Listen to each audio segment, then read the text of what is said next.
जय हिंद, नमस्कार। आज अपन पढ़ते हैं राजस्थान में 1857 की क्रांति। राजस्थान में 1857 की क्रांति पढ़े उससे पहले इंडियन हिस्ट्री की तरफ से देखें तो प्लासी और बक्सर के युद्ध के बाद में अंग्रेजों ने यहाँ पर भारत में धीरे धीरे अपनी जड़ें जमानी शुरू कर दी थी। और राजस्थान में मराठाओं का बहुत ज़्यादा आतंक था। उससे परेशान होकर यहाँ के राजाओं ने भी सोचा कि अंग्रेजों के साथ में सहायक संधियाँ की जाए। और सहायक संधियाँ करने के बाद में जो परिणाम आए वो परिणाम तो बुरे गए, लेकिन यहाँ के राजाओं ने संधियाँ करनी शुरू कर दी थी। आओ अपन पढ़ते हैं राजस्थान में 1857 से पहले जो सहायक संधियाँ है उसके बारे में।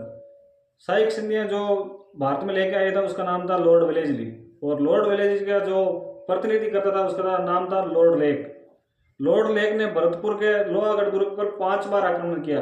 पांचों ही बार वो सफल नहीं हो पाया। तब वहां पर एक कहावत चली, 9 फिरंगी 8 गोरा दुर्ग की जात पे लड़े जाट का 2 छोरा।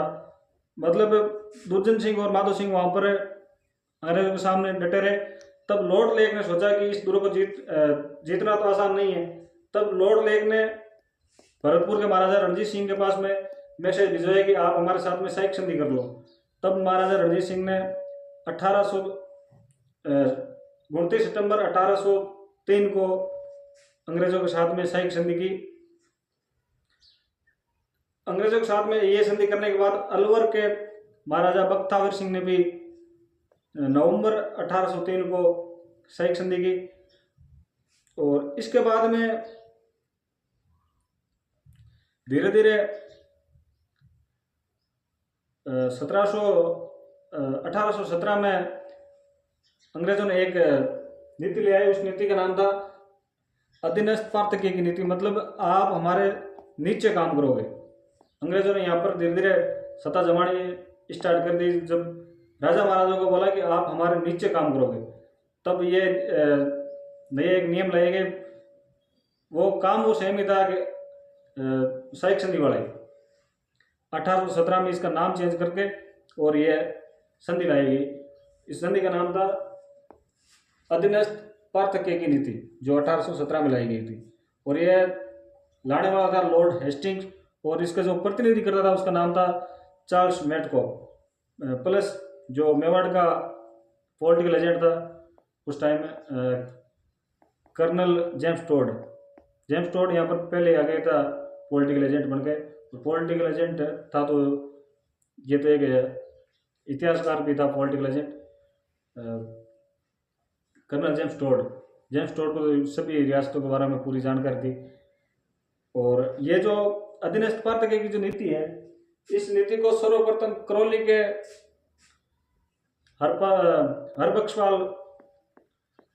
हरबख्शपाल ने 1817 में करौली के की। उसके बाद में अमीर खां पिंडारी ने भी अंग्रेजों के साथ में सहायक संधि की कि अमीर खां पिंडारी यहाँ पर लूटपाट कर रहा था। तो अंग्रेजों के साथ में अंग्रेजों ने कहा आप हमारे साथ में सहायक संधि कर दो। तो अमीर खां पिंडारी ने सोचा मैं घूम फिर करके लूटपाट करता हूँ और अंग्रेज हमारा बेटे बेटे को भी रक्षा करेंगे और हमें टैक्स देना पड़ेगा और हमारा सरकार चलती रहेगी। तो अमीर खां पिंडारी ने 17 नवंबर 1817 को अंग्रेजों के साथ में सहायक संधि कर ली। उसके बाद में लगभग राजस्थान की बाकी जो रियासतें थी, मेवाड़ है, मारवाड़ है, जयपुर है, इन्होंने 1818 में सहायक संधियाँ कर ली थी। मेवाड़ ये तीनों है जो मेवाड़, मारवाड़ और जयपुर, इन तीनों ने भी 1818 में अंग्रेजों के साथ में सहायक संधि कर ली। मेवाड़ के महाराणा उस टाइम थे महाराणा भीम सिंह। और जयपुर के महाराजा थे, उसका नाम था जगत सिंह सेकंड। और मारवाड़ के मान सिंह ने इस संधि के बाद में संन्यास ले लिया था। और बीकानेर में थे सूरत सिंह, जो इन्होंने भी 1818 में सहायक संधि कर ली। बीकानेर के बाद में है जैसलमेर ने मूलराज सेकंड। और उसके बाद में किशनगढ़ में है कल्याण सिंह के बाद में बूंदी में विष्णु सिंह। उसके बाद सबसे लास्ट में जो है वो रियासत एक बची जो सिरोही थी। उस सिरोही में 1823 में जाके ये सहायक संधि हुई। और सिरोही के उस टाइम में जो शासक थे उसका नाम था शिव सिंह या शिवनाथ सिंह, दोनों ही किताबों में मिलता है, कहीं पर शिव सिंह है तो कहीं पर शिवनाथ सिंह है। लगभग ऑप्शन में एक आएगी, या तो शिव सिंह या फिर शिवनाथ सिंह, दोनों में से एक याद रख लेना। उसके बाद अपन एक सेक्शन ये होगी, उसके बाद में अपन थोड़ी बहुत इंडियन हिस्ट्री की तरफ देखें तो जो इंडियन हिस्ट्री के जो ये पात्र के लिए तो उस टाइम लॉर्ड कैनिंग थे यहाँ पर गवर्नर जनरल भारत में, और जॉर्ज पैट्रिक लॉरेंस उस टाइम राजस्थान के एजीज हुआ करते थे। उसके बाद में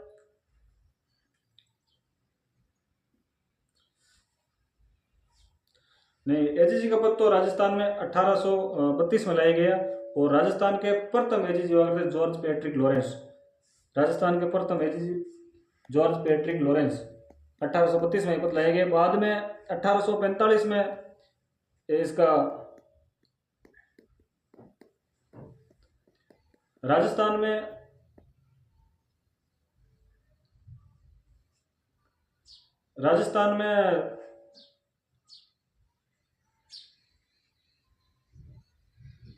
कीप इट, कोई बात नहीं।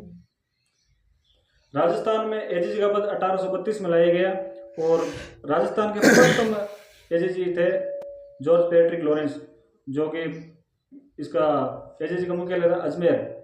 1832 में राजपूताना रेजिडेंसी के नाम से इसकी स्थापना की गई, और इसका मुख्यालय था अजमेर में। अजमेर के बाद में 1845 में इस मुख्यालय को ट्रांसफर किया गया, जो माउंट आबू में रखा गया। 6 महीने जयपुर में और 6 महीने माउंट आबू, सर्दियों में तो अजमेर में और गर्मियों में माउंट आबू में। आज भी यही चलता है। गवर्नर जनरल सेम पद तो नहीं है, लेकिन राज्यपाल का पद है गवर्नर का, और 6 महीने जयपुर में रहता है और 6 महीने माउंट आबू में रहते हैं। आज भी वर्तमान में जो राज्यपाल रहते हैं वो 6 महीना माउंट आबू में रहते हैं।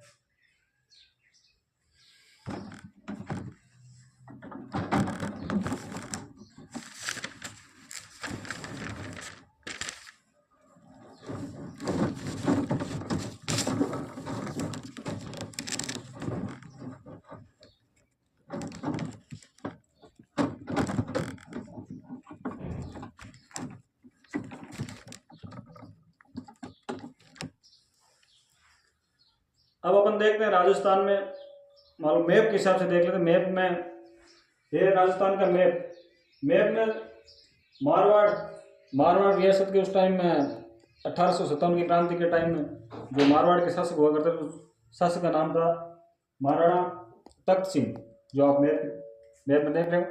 उसके बाद में जयपुर रियासत में उस टाइम 1857 की क्रांति के समय राम सिंह सेकंड जयपुर के शासक हुआ करते थे, और वहाँ पर जो पॉलिटिकल एजेंट था, उस पॉलिटिकल एजेंट का नाम था ईडन। जो मारवाड़ में पॉलिटिकल एजेंट था उसका नाम था मैकमोहन। उसके बाद में मेवाड़ में जो महाराणा थे उस टाइम में 1857 की क्रांति के टाइम, उनका नाम था महाराणा सौरभ सिंह, और जो पॉलिटिकल एजेंट थे उनका नाम थे मेजर सावस। उसके बाद में कोटा में राम सिंह, और जो पॉलिटिकल एजेंट थे उसका नाम था मेजर बटन। उसके बाद भरतपुर में जसवंत सिंह, और धौलपुर में भगवंत सिंह। ये तो जो भरतपुर में पॉलिटिकल एजेंट थे, उस पॉलिटिकल एजेंट का नाम था मॉरिसन, और बाद में बची सिरोही में पॉलिटिकल एजेंट थे जेडी हॉल। और उस टाइम सिरोही के शासक कौन थे उसके बारे में कोई विशेष जानकारी है नहीं, कोई किताब में दे नहीं रखा कि क्रांति के टाइम सिरोही के शासक कौन थे, केवल पॉलिटिकल एजेंट ही दे रखा, इसलिए आप इसको याद रखें। अब अपन पढ़ते हैं इंडियन हिस्ट्री के हिसाब से कि तात्कालिक कारण क्या था। वैसे तो 57 की क्रांति का तात्कालिक कारण बहुत सारे थे। अपन जो मेन है उस टाइम में जो आग में घी का काम किया था उसको अपन पढ़ते हैं। उस टाइम में अंग्रेजों ने एक राइफल नई लॉन्च की थी। पहले राइफल चलती थी, उसका नाम था ब्राउन बेस के स्थान पर एक नई राइफल लॉन्च की, उस राइफल का नाम था एनफील्ड। जो ब्राउन बेस के स्थान पर काफ़ी गुणवत्ता में वो अच्छी थी, इसलिए उन्होंने उसको लॉन्च किया। फिर वहाँ पर उस राइफल के बारे में जो अफवाह फैली, ये हकीकत थी इसको तो हमें पता है नहीं, पर जो उसमें कारतूस लगते थे उस कारतूस में जो ऊपर ढक्कन था उसमें क्या गाय और सूअर की चर्बी लगी होना वो तात्कालिक कारण था। और पहली घटना जो क्रांति की पहली घटना हुई उस घटना है पहली घटना 29 मार्च 1857 को, जो बैरकपुर छावनी यूपी में पड़ती है, जहाँ पर 34वीं एनआई रेजिमेंट तैनात थी। और 34वीं एनआई में एक सिपाही था मंगल पांडे। मंगल पांडे ने नई राइफल इसका विरोध किया और अंग्रेजों ने मंगल पांडे के ऊपर, अंग्रेज अधिकारी थे तो उन्होंने मंगल पांडे के ऊपर दबाव बढ़ाया कि आप इस राइफल को चला कर दिखाओ। मंगल पांडे जनेऊधारी आदमी, ब्राह्मण आदमी, वो गाय के मांस के मुंह कैसे लगाए। तो एक बार मंगल पांडे का तो मंगल पांडे ने इधर से सुना और इधर से निकाल दिया। उसके बाद में फिर दबाव बढ़ाया, सुन मंगल पांडे इस राइफल को चला के दिखा। तब मंगल पांडे ने वो कारतूस फाड़े और इस एनफील्ड में डाल के और वहाँ पर जो 2 अंग्रेज अधिकारी थे उनको मौके पर भी मार दिया। उन अधिकारियों का नाम था लेफ्टिनेंट बाग वैसन। मौके पर उनकी हत्या कर दी और 8 अप्रैल 1857 को मंगल पांडे को वहाँ पर इस दबाने के लिए 8 अप्रैल 1857 को मंगल पांडे को फांसी दी गई। कहते हैं कि 1857 में अगर नेतृत्व मंगल पांडे जैसे व्यक्ति के पास होता तो हमारा भारत 90 साल पहले आज़ाद हो जाता। लेकिन इतिहास में तो की जगह है नहीं, जो हो गया अपन वो पढ़ते रहे, ऐसे होता तो ऐसे होता तो, ऐसा होता कुछ नहीं। उसके बाद में अभी तक अपन पढ़े जो क्रांति के बारे में पढ़े हैं, क्रांति की पहली घटनाएं पढ़ी है, संधियां पढ़ी है। अब अपन पढ़ते हैं क्रांति की शुरुआत। क्रांति की शुरुआत क्रांतिकारी सभी क्रांतिकारियों ने एक डेट डिसाइड कर रखी थी 31 मई को। क्या पूरे भारत में 31 मई को अपन क्रांति करेंगे, लेकिन मंगल पांडे ने पहली घटना को अंजाम दे दिया। उसके बाद में क्रांति की शुरुआत होती है मेरठ की छावनी से, 20वीं नेटिव इन्फेंट्री से। वहाँ 20वीं नेटिव इन्फेंट्री ने 10 मई 1857 को इस क्रांति की शुरुआत कर दी और क्रांति को उस छावनी को लूट करके तोपखाने पर अधिकार कर लिया और वहां से वो विद्रोह करके सीधा दिल्ली की तरफ बहादुर शाह जफर के वहां पर चले गए। वहां जाकर बहादुर शाह को पुकारा, बहादुर शाह। जब बहादुर शाह सुना नहीं तो बहादुर शाह की पत्नी ने बहादुर शाह को कहा जाओ नीचे क्रांतिकारी आए हैं। तो बहादुर शाह ने एक बार देखा तो बहुत सारे क्रांतिकारी थे। बहादुर शाह क्रांतिकारियों को देख करके वापस अंदर चला गया। तब बहादुर शाह की पत्नी ने समझाया कि बूढ़ा आदमी कुछ तो बुढ़ापा में भला काम कर ले, क्रांतिकारियों के साथ देते। तब बहादुर शाह जफर बाहर आया और क्रांतिकारियों का नेतृत्व संभाला। नेतृत्व सही तरीके से नहीं किया उन्होंने, क्योंकि वो वृद्ध आदमी ज़्यादा उनको सुनाई देता था, हिंदी कहीं देता नहीं। पर क्रांतिकारियों ने अपना उन बहादुर शाह को अपना नेता माना और वहाँ पर चल दिए। और इंडियन हिस्ट्री के हिसाब से यह हिस्ट्री के हिसाब से कि उस टाइम क्रांति का जो प्रतीक था, क्रांति का प्रतीक रोटी और कमल का फूल। रोटी तो गांव-गांव पहुंचे जाती थी और कमल हर छावने में पहुंचा जाता था कि अब क्रांति अपन को करनी है। अब अपन पढ़ते हैं राजस्थान के हिसाब से, क्योंकि अपन राजस्थान कंपटीशन की तैयारी कर रहे हैं तो राजस्थान के हिसाब से इस क्रांति को पढ़ते हैं। राजस्थान में क्रांति कहाँ से शुरुआत हुई और कितनी छावनियाँ थी, कौन पॉलिटिकल एजेंट थे, किस रियासत में कौन पॉलिटिकल एजेंट था, कौन कौन से युद्ध हुए। युद्ध तो एक दो हुए, ज़्यादा युद्ध हुए नहीं, उसके बारे में हम पढ़ लेते हैं। अगर जो ये छावनियों की जो ट्रिक है उसके हिसाब से अपन इस जो 6 छावनियाँ उनको याद कर सकते हैं। एनी ने अपना ब्याह नहीं देखा। एनी का ए का मतलब एरिंगपुरा, नी का मतलब नीमच, और एरिंगपुरा तो पाली में पड़ता, नीमच एमपी में पड़ता वर्तमान में। नीमच के बाद में नसीराबाद वर्तमान में अजमेर में। नसीराबाद में ब्यावर के बाद में देवली के बाद में खेरवाड़ा। ब्यावर और खेरवाड़ा दो ऐसी रियासत थी जिन्होंने 1857 की क्रांति में भाग नहीं लिया था, उन्होंने कोई विद्रोह नहीं किया। चलो तो अपन पढ़ते हैं राजस्थान में जो रियासतें थी, जो रियासतें नहीं, जो छावनियाँ थी, उस छावनियों के बारे में। जो जहाँ से पहले राजस्थान में जो क्रांति की शुरुआत हुई, वो भारत में भी मेरठ से, वो मध्य से शुरू हुई। राजस्थान में भी क्रांति की शुरुआत राजस्थान के मध्य से हुई।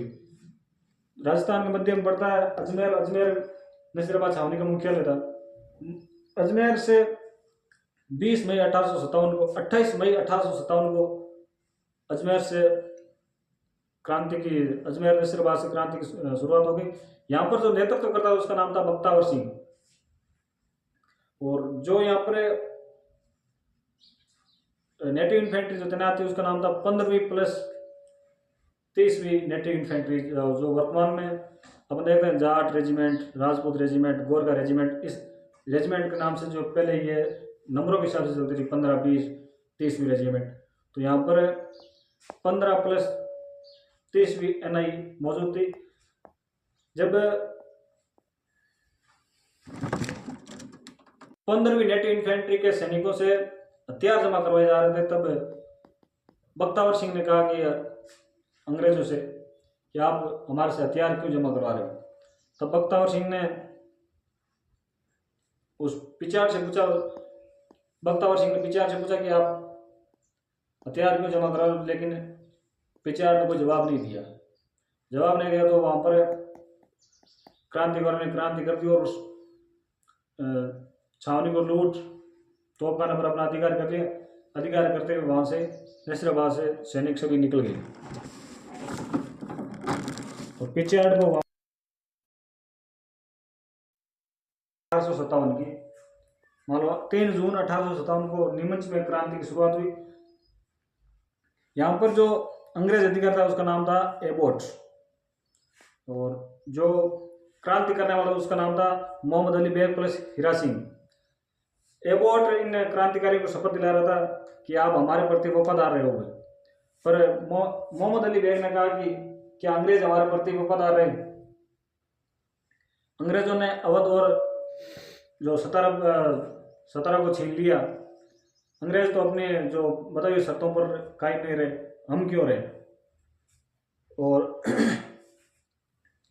तब पिचार ने मोहम्मद अली बेग को चुप कराया और कहा यार चुप रहे, बात को दबाने की कोशिश की। जब एक बार तो इस बात को दबाई गई, लेकिन रात को ये क्रांतिकारियों ने क्रांति कर दी और नीमच छावनी को लूट लिया और तोपखाने पर अधिकार कर लिया। वहां से 40 अंग्रेज अधिकारी निकल भागे और डूंगला चित्तौड़ में रुगाराम जाट ने इनको शरण दी 40 अंग्रेज परिवारों को। उसके बाद में क्रांतिकारी उनके पीछे ही जा रहे थे। तब आगे मेवाड़ के महाराणा स्वरूप सिंह चल रहे थे और रुगाराम जाट ने शरण दी तो स्वरूप सिंह को कहा कि ये अंग्रेज अधिकारी और अंग्रेज जो परिवार है इनको आप ले चलो।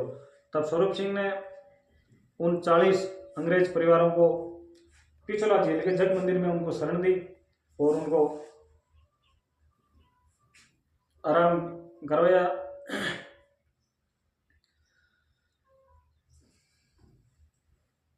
उसके बाद में क्रांतिकारियों का शाहपुरा के शासक लक्ष्मण सिंह ने जोरदार स्वागत किया।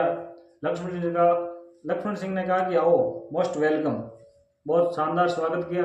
और फिर क्रांतिकारी सीधे दिल्ली की तरफ चले गए, क्योंकि मेन जो केंद्र था वो दिल्ली था क्रांतिकारियों का, कि यहाँ से चल करके वहाँ जो बहादुर शाह जफर है उसको अपना मान लो शासक घोषित करना है। यहाँ पर मेन बहादुर शाह जफर को मान रहे थे। उसके बाद में अपन पढ़ते हैं अजमेर में विद्रोह। अजमेर कोई छावनी नहीं थी, लेकिन वहां पर विद्रोह हुआ था। 50 कैदी अजमेर जेल में बंद थे। तो मारवाड़ के शासक तख्त सिंह ने कुशल सिंघवी के नेतृत्व में सेना भेजी और 50 कैदियों को वहां से छुड़वा लिया। ये एग्जाम में पूछा गया सवाल है कि मारवाड़ के महाराणा ने अजमेर में सेना भेजी इसके बारे में ये सवाल पूछा गया, पूरा तो मुझे याद नहीं, लेकिन इसके बारे में पूछा गया ये सवाल अजमेर में। इसके बाद में अपन अगली छावनी पढ़ते हैं, उस छावनी का नाम है एरिनपुरा। एरिनपुरा में जो विद्रोह हुआ 21 अगस्त 1857 को। यहाँ पर जो नेतृत्व करता है उसका नाम था शीतल प्रसाद प्लस मोतीराम प्लस तिलक खां, 3 जने यहाँ पर नेतृत्व कर रहे थे। और अशोक ठाकुर शिवनाथ सिंह ने एरिनपुरा छावनी से एक नारा दिया था, चलो दिल्ली मारो फिरंगी। ये नारा तो पूरे क्रांति का ही था, पूरा क्रांतिकारी का था। लेकिन एक बार आरपीएससी ने पूछा कि ये नारा किस छावनी से और कब दिया गया, तब ये मान लो आरपीएससी ने इसको ही माना कि शिवनाथ सिंह ने और एरिनपुरा छावनी से दिया गया। अपने से याद रखना। उसके बाद में एरिनपुरा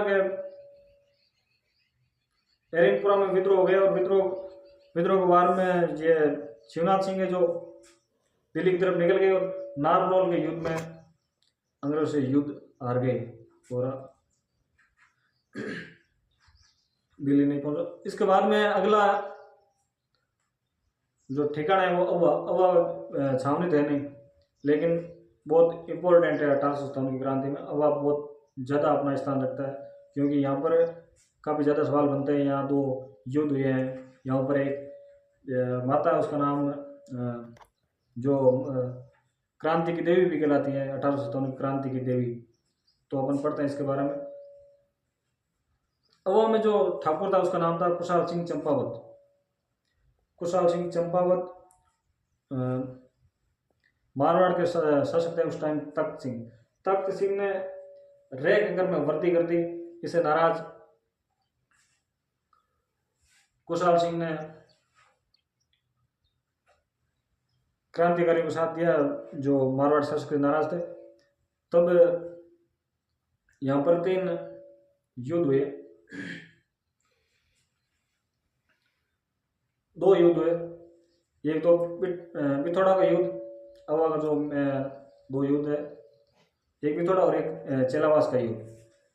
पिथौरा और चेलावास आप ऐसे सीधे लिख करके सीधे शॉर्ट नोट्स में बना सकते हो। पिथौरा का युद्ध 8 सितंबर 1857 को कुशाल सिंह चंपावत प्लस क्रांतिकारी वर्सेज ओनाल सिंह जो महाराणा तख्त सिंह का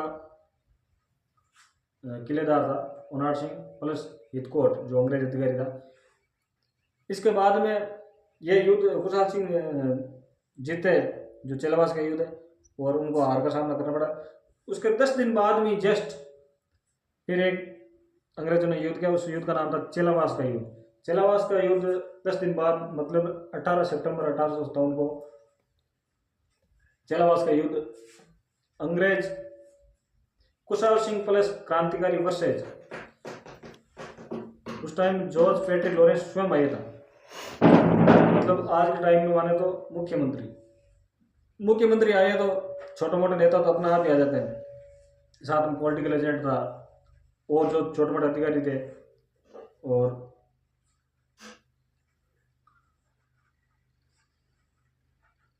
पैट्रिक लॉरेंस प्लस मैकमोसन जो पॉलिटिकल एजेंट था, मैकमोसन का सिर काट करके चेलावास युद्ध में सिर काट करके अवा के किले पर लटका दिया था।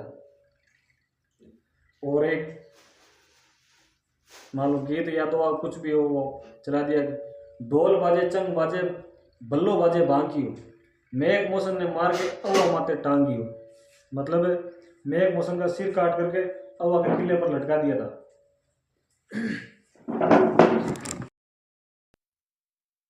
अंग्रेजों ने सोचा कि ऐसा क्या कुशाल सिंह के पास जो हमसे युद्ध हार नहीं रहा। तब जनवरी 1858 में अंग्रेजों ने विशाल बड़ी सेना कर्नल होम्स के नेतृत्व में अवा की तरफ भेजी। तब पर जो अवा के ठाकुर कुशाल सिंह ने सोचा कि अब तो युद्ध जीतना मुश्किल है। तब कुशाल सिंह ने किले का भार प्रति सिंह लांबिया को सौंप करके और वहां से निकल गए। प्रति लांबिया को कहा यहीं पर अपने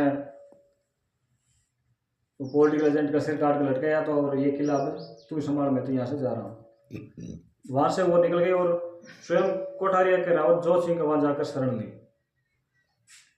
और बाद में 1860 में कुशाल सिंह चंपावत ने अंग्रेजों के सामने आत्मसमर्पण कर दिया। और उसके बाद में एक जांच कमेटी, जिसको मेजर टेलर आयोग कहते हैं, जब ये जांच हुई तब कुशाल सिंह चंपावत निर्दोष साबित हुए कि कुशाल सिंह चंपावत अंग्रेजों के खिलाफ युद्ध नहीं लड़ते। कुशाल सिंह चंपावत तो मारवाड़ के महाराणा तख्त सिंह के खिलाफ लड़ रहे थे, क्योंकि उन्होंने रैग कर में वर्दी की थी।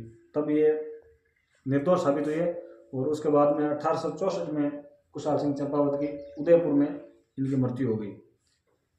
तब अंग्रेजों ने कहा कि ऐसा है क्या, ये इतना युद्ध जीता कैसे, कम सेना और हम इतने आधुनिक तरीके से लड़ रहे हैं, और ये कुशाल सिंह चंपावत जीता कैसे। तो वहाँ पर किसी ने कहा कि यहाँ एक माता, उस माता का नाम है सुगाली माता, जो कुशाल सिंह चंपावत की कुल देवी है, जो वर्तमान में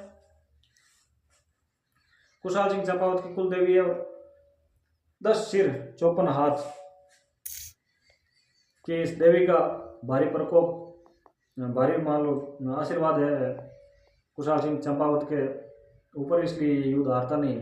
तब अंग्रेजों ने सर्वप्रथम उस मूर्ति को, उस मंदिर को अपने कब्जे में लिया।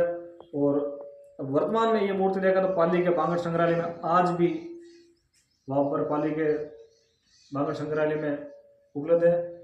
और ये राजस्थान की 1857 क्रांति की कुल देवी मानी जाती है सुगाली माता, इसलिए इसको ध्यान रखना कि जो 1857 क्रांति है उसकी कुल देवी सुगाली माता है। उसके बाद में अपन पढ़ते हैं कोटा विद्रोह। कोटा कोई छावनी नहीं थी, कोटा में जनता ने विद्रोह किया था। कोटा में विद्रोह, कोटा के शासक उस टाइम थे राम सिंह छैके, और यहाँ पर नेतृत्व करता था वो जयदयाल प्लस मेहराबन। जो पॉलिटिकल एजेंट था कोटा में, वो था बर्टन, कोटा बर्टन, ऐसे याद रखना। कोट में क्या लगता है, बर्टन, ऐसे अपन पॉलिटिकल एजेंट उसको याद रखते हैं। ये छावनी नहीं थी। जब कभी एग्जामिनर ये सवाल पूछेगा तो कि निम्न में से कौन सी छावनी नहीं थी, तब कोटा ऑप्शन जरूर देगा, क्योंकि कोटा छावनी नहीं थी तब भी वहाँ पर विद्रोह है। जब पढ़ते हैं ज़्यादा ध्यान नहीं देते हैं कि कोटा भी छावनी होगी, इसलिए अपन जल्दबाजी में वो सवाल गलत करके आ जाते हैं। इसलिए कंफ्यूज करने के लिए कोटा वो हर बार देगा। यहाँ पर जनता ने विद्रोह किया और कोटा के शासक राम सिंह को 6 माह तक बंद करके रखा था। 6 माह तक यहाँ पर जनता का शासन रहा। फिर शेडलर, वहां पर अंग्रेज अधिकारी बर्टन का सिर काट करके पूरा कोटा शहर में घुमाए गए, और शेडलर और उनके 2 पुत्र थे, पुत्रों को क्रांतिकारियों ने मार डाला। कोटा की विशेष बात, कोटा के बाद में है धौलपुर में विद्रोह। धौलपुर में उस टाइम शासक थे भगवंत सिंह, और इसका धौलपुर में जो विद्रोह करने वाला नेता था गुर्जर नेता देवा, जो अपनी जाति के 3000 सैनिक लेकर के धौलपुर के खजाने से 2 लाख रुपए लूट लिए। यहाँ पर ग्वालियर और इंदौर से भी जो क्रांतिकारी निकले, उन्होंने यहाँ की जनता को उकसाया कि आप भी क्रांति करो। तब यहाँ की जनता ने क्रांति की। तब इस क्रांति को दबाने के लिए धौलपुर के शासक ने पटियाला के नरेश को पत्र लिखा कि आओ आप हमारी रक्षा करो और हमें यहाँ से इन क्रांतिकारियों से आज़ाद कराओ। तब पटियाला के नरेश ने 2000 सिख सैनिक भेजे और इन क्रांतिकारियों से धौलपुर को आज़ाद कराया। धौलपुर एक ऐसी रियासत है जो क्रांति करने वाले बारी थे, और क्रांति को दबाने में जो विद्रोह करने वाले बारी थे, और विद्रोह को दबाने के जो आए वो भी बारी थे।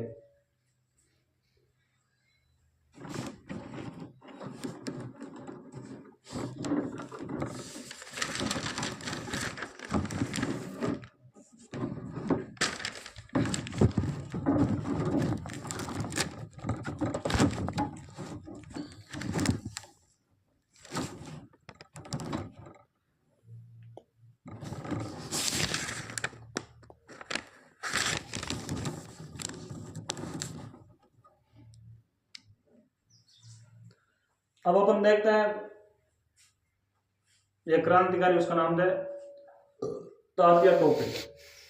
1857 क्रांति में तात्या टोपे का भी बहुत ज़्यादा योगदान है, उसके बारे में अपन साथ में पढ़ लेते हैं।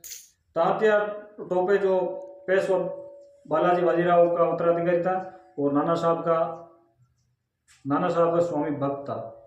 ये ग्वालियर का था। उसका तात्या टोपे का पूरा नाम था रामचंद्र पांडुरंग और इसका जन्म हुआ था हिजूर, महाराष्ट्र में। राजस्थान में ये तात्या टोपे 2 बार आए थे। राजस्थान के सभी रियासतों में गए, एक जैसलमेर को छोड़ करके सभी रियासतों में ये घूमे। मारवाड़ में प्रथम बार आए थे भीलवाड़ा में, भीलवाड़ा मांडलगढ़ में आए और कुवाड़ा नामक स्थान पर 8 अगस्त 1857 को जनरल रॉबर्ट्स से युद्ध हुआ और यहाँ पर तात्या टोपे की हार हुई। उसके बाद में ये बांसवाड़ा आए, फिर ये यहाँ पर घूमते रहे। इसका ज़्यादा सहयोग तो यहाँ पर नहीं किया। ये कि बीकानेर के भामाशाह ने इसका सहयोग किया था। उसका नाम था अमरचंद भाटिया ने इनका जो धन पैसे देकर के सहयोग जरूर किया था और राजस्थान में ज़्यादा तात्या टोपे का ज़्यादा कोई सहयोग किया नहीं था। अगर तात्या टोपे जैसे व्यक्ति क्रांति का नेतृत्व करते तो हमारा देश 90 साल पहले आज़ाद हो जाता, लेकिन अपन पढ़ते हैं कि टो का स्थान कोई है ही नहीं, जो इतिहास में है पढ़ो, उसके अलावा कुछ है नहीं। फिर इसका एक दोस्त था तात्या टोपे का, सीकर का, मानसिंह नरूका ने तात्या टोपे के साथ में विश्वासघात किया और नरवर के जंगलों में तात्या टोपे को अंग्रेजों को पकड़वा दिया और 7 अप्रैल 1857 को तात्या टोपे को फांसी दी गई, जो शिवपुरी मध्य प्रदेश में। इस तात्या टोपे की फांसी को मेवाड़ के पॉलिटिकल एजेंट सावर्स ने गलत बताया था कि जो तात्या टोपे को फांसी हुई है वो गलत हुई है, वास्तव में वो दोषी इतना था नहीं फांसी जितना। उसके बाद में अपन देख लेते हैं अभी राजस्थान में भारत में क्रांति की शुरुआत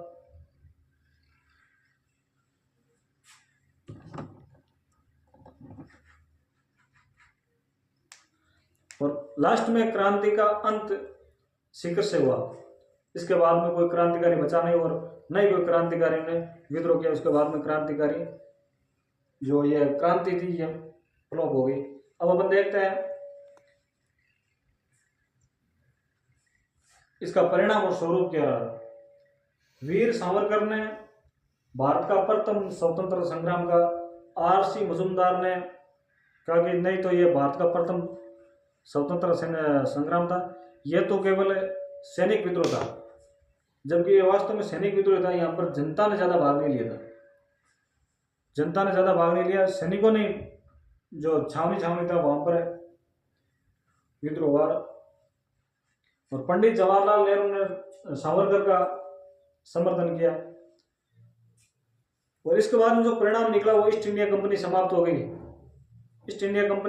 यहाँ पर गवर्नर जनरल का पद वो भी समाप्त हो गया। अब गवर्नर जनरल वायसराय लगने लगे। जो भारत का प्रथम गवर्नर जनरल वायसराय थे वो लॉर्ड कैनिंग, क्योंकि क्रांति के टाइम भी